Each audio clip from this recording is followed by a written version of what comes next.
মাসের দুইটা হলো সবচেয়ে বড় আমল। একটা আমল হলো এই মাসে যে যত পারে আল্লাহর রাস্তায় দান করবে। কার মহব্বতে? নবীর মহব্বত। এই সফর যাদের অনেক গুরুত্ব, অনেক মহত্ব। সাহাবীদের দান খয়রাত, আমার নবীর প্রেম ভালোবাসা, সাহাবীদের জীবন উৎসর্গ করা, নবীর পবিত্র হুব্বে রাসূলের ঈমানি দৃষ্টান্ত সারা মাস জুড়ে এই পবিত্র সফর চাঁদের মধ্যে মিশে আছে। আল্লাহ যেন সফর চাঁদের খাস বরকত আমাদের সকলকে দান করে দেন, জীবনের গুনাহ মাফ করে দেন, হেদায়েতের দরজা ভিক্ষা দেন। এই জন্য সবচাইতে বড় এই মাসের দুইটা হলো সবচাইতে বড় আমল।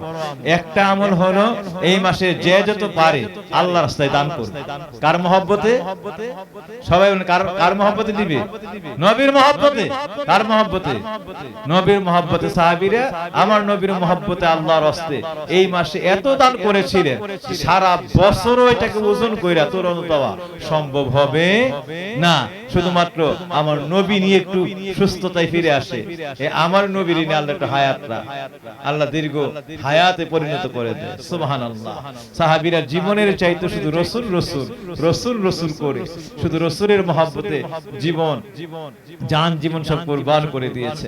এইজন্য আমরা যে যেটুকু পারি এই মাসে আল্লাহ নবীর মহব্বতে যার যেটুকু সামর্থ্য আছে, গরিব মিসকিন অনাথ অসহায় এতিমদেরকে দান করবেন, পাড়া প্রতিবেশীর মধ্যে অসহায়দের দান করবেন, গ্রাম ঘরে আর নিজের আপনজনের স্বজন পরিজন যার যতটুকু সম্ভব এই মাসে দান করবেন। এটা সাহাবীরার সুন্নাত। এটা কার সুন্নাত? সাহাবীরার সুন্নাত, নবী প্রেমের সুন্নাত। আর দ্বিতীয় নম্বরে নফল নামাজ যে যত পারেন এই মাসে, আখিরে 4 সোমবার দিনে তো পড়বেন। এই সফর চাঁদের শেষ বুধবার নফল নামাজ নবীর মহব্বতে যে যত পারেন পড়বেন। যেই নবীর মহব্বতেই দান করেছেন, যেই নবীর মহব্বতেই নফল নামাজ পড়েছেন, আমার এই ফরমান কিয়ামতের ময়দানে আমার উম্মতের আরে ওই একটা পাগল রো আমি আমার নুরানি হাত মুবারক থেকে আলাদা রাইখা আমি নবী আল্লাহর জান্নাতের মধ্যে কদম দিব। সুবহানাল্লাহ। আমার বাবাজিরা, আশিকিনে জাকিরিনেরা, আজকের এই সফর মাসের ইতিহাস ভোলা যায় না। এই সফর আর রবিউল আউয়াল সাহাবীরা যে নবীর জন্য কি হয়ে গিয়েছিল পেরেশান। আমার নবী করে সাহাবীরা মনে হয় আত্মা কাইটা দিয়ে দিবে, তো উনি আমার আল্লাহ নবীরে ফিরায় দেয়, নবী একটু হায়াত বাড়ায় দেয়। আল্লাহু আকবার। কিভাবে সাহাবীরা নবীরে ভালোবেসেছে। কে ভালোবেসেছে হযরত বিলাল, কে ভালোবেসে মদিনার শিশু কিশোরেরা, আবাল বৃদ্ধা বনিতারা।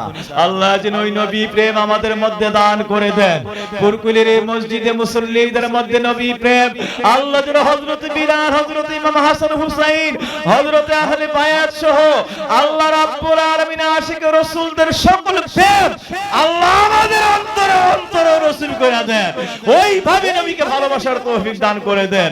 সবাই বলি আমিন, মহব্বতে বলি আমিন।